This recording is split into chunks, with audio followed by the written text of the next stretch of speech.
secado quirúrgico de manos.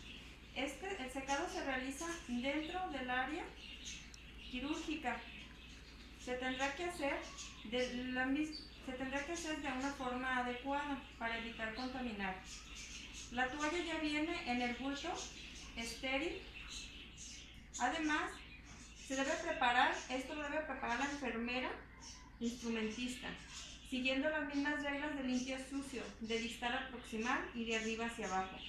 Debe evitarse que los residuos de agua caigan en la ropa del bulto que se considera estéril.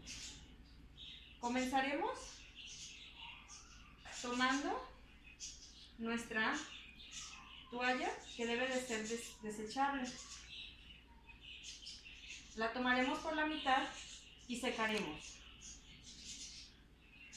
Recuerden que nunca debemos de regresar de nuevo al área que ya secamos.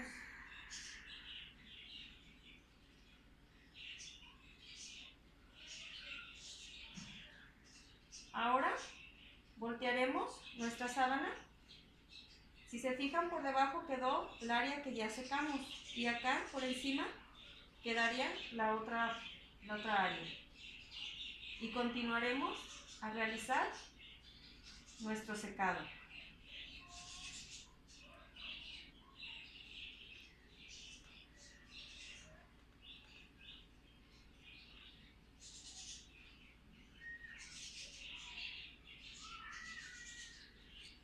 Esta sábana se desechará porque ya es desechable. Gracias.